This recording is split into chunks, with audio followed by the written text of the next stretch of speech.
Last week was a really fun week here at BFG. We got 2 brand new iPads in, woohoo! And everyone in the office kind of geeked out. And Greg and I were elected to take these iPads home for the weekend and kind of give them a test drive. And so we thought we'd get together today and give you a little feedback on our first impressions of using the iPad. So Greg, overall, what would you say your first impression was? My overall first impressions, I mean, as far as the iPad goes, the picture quality is amazing. I mean, the screen, the lighting, photos, much higher res, much better than, say the iPhone. I do feel that it has a decent amount of weight to it. So you're going to want to get a case. I definitely feel it's very fragile. I wouldn't want to drop it. I would not, want to just buy one and then drop it. Yeah, if you've seen the videos, that would be really bad. Yeah. I mean, it does feel like you're holding a thick piece of glass, basically, I would say. Yeah, I would agree with that. Yeah. And you brought up the iPhone. I think one of the things that we've seen in a lot of places on the internet is there have been a lot of people that have described the iPad as kind of like a giant iPhone or a giant iPod Touch. And I would say that my first impression was that that's not entirely an inaccurate description. True. But in spite of that, it's still really cool. Like, I really enjoyed using it this weekend. I think it took, for me, one of the things that immediate first impression was it took all the kind of mundane or normal everyday things that most people have to do on the internet. Right. And it just made it a lot easier and a lot more fun. So that was kind of my first immediate takeaway from the iPhone, or I'm sorry, the iPad. Yeah. Let's talk for a minute about just kind of general browsing and email. How did you feel that the just basic everyday internet kind of browsing went? I mean, I feel like I'm on my personal, desktop iMac. I feel that, I just pop them Safari. There's Google right there. Right on my homepage. I can browse easy, flip it sideways. I get, if I click at the top, got the full, keyboard right there. I do feel there is a slight delay to pressing on the buttons. I feel I'm quicker on the iPhone, but that could just be that I'm just more used to it. The more I play around with the keyboard on here, the more, the faster you get. I agree. I think I didn't feel like the browsing experience was sacrificed at all versus what I might have on my MacBook or on the desktop computer. If anything, I felt like it was a little more enhanced, like it was more tactile, it was more intimate. Like I felt like it almost kind of had that Minority Report feel where I was kind of typing virtually and then swiping things and moving around. You mentioned the keyboard, and that was actually one of my biggest concerns going in, was that how easy would it be to use the keyboard? I mean, I couldn't imagine trying to type and hover virtually this way. But I guess it is like anything, it was hard to imagine that when we first got our iPhones. Yeah. But we've adapted to that pretty well. And within just maybe 10 or 15 minutes of kind of continuous use with the iPad, I found that I had adopted a style that worked really well where I was holding the iPad with one hand and then I was typing, like updating my Facebook status with just one hand, but I was still able to use multiple fingers. Right. And within 15 minutes or so, I was kind of trucking along pretty fast with internet browsing and just basic typing. Email was kind of the same way. Again, I just thought it was right there. It was kind of one touch. It was open. Really the same kind of experience with email that I had with browsing. It was just very easy. Now, I know one of the things that you spent a lot of time on last weekend was playing with a lot of the games and the apps. And so I'd be interested to get your perspective on that.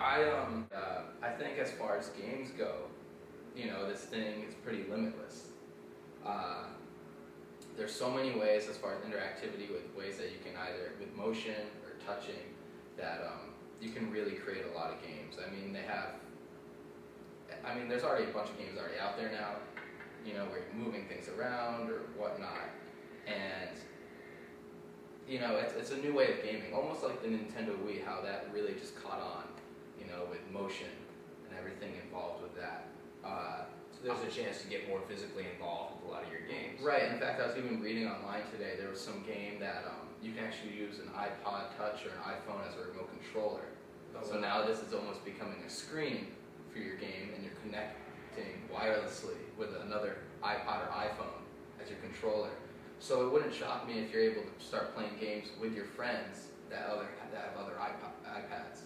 Well, that media use brings up another really good topic, and that's video and audio quality. Right. I was really pleased with the video. I was actually really surprised by the audio quality.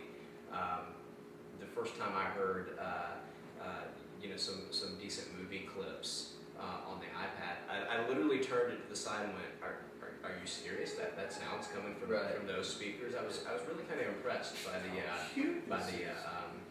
the sound quality. Right. Yeah, I mean, as far as sound, video, I mean, it's like the iPhone times 10. I mean, and plus, you got the speakers, like it sounds like from a MacBook Pro or something. Absolutely. Let's try to wrap it up here with just maybe some closing thoughts about where we think the future of the iPad is, and maybe I don't know, a year, 2 years. A lot of people have said, "Oh, I don't see the big deal. Right. Where's it going to go?" And after using it for a weekend, I think what I would have to say is that I think in 12 to 18 months, people like us, designers and people that are really kind of tech geeks or just absolutely love gadgets, I don't think we're going to be the primary people buying the iPad. I think the biggest market for this device is going to be people who would say that they're not good with computers, because it allows them to do what they spend 90% of their time on the computer doing: browsing the internet, checking YouTube, buying stuff on eBay, Facebooking and Twittering. It allows them checking email. It allows them to do all that stuff without really having to know how to work a computer. It's so interactive. Like my parents. Yeah, exactly. No, I could. My mom will be the first person in the world to tell you, she's like, she spends very little time on a computer, even though she's kind of amazed at some of the things that can be done. She's like, "Wow, that looks really cool. It could be fun." But she feels intimidated by a computer. Even checking email, like she's just not a real big fan of having to log on and do these kind of things.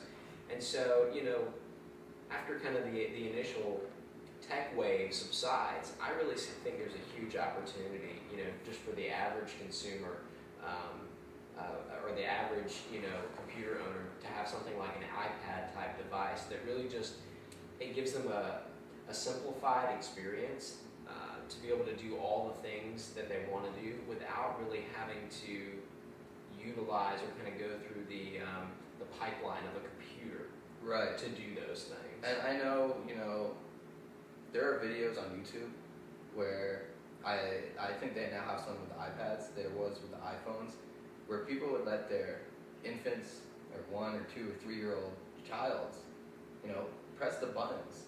And what's amazing is that these small children can actually make the device function. They might not be knowing what they're going to, but they can, flick the device, they can click on icons, they can, start playing games. And Apple's just all about functionality. And so with that said, it's just so easy to use that pretty much anybody can use it.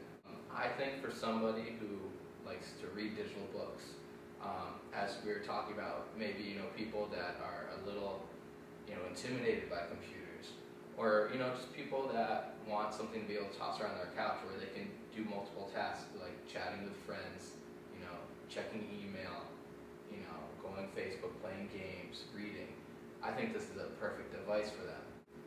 All right, well, those are our thoughts on the iPad. Thanks for sticking with us. If you have any questions or want to debate some of the things that we said, or just, really anything that we can tell you about the iPad, having been hands-on for a weekend, feel free to hit me up on Twitter. It's just @PalThomas on Twitter. And Greg, where can they get you? I'm on Twitter as well. I'm just @GTariff.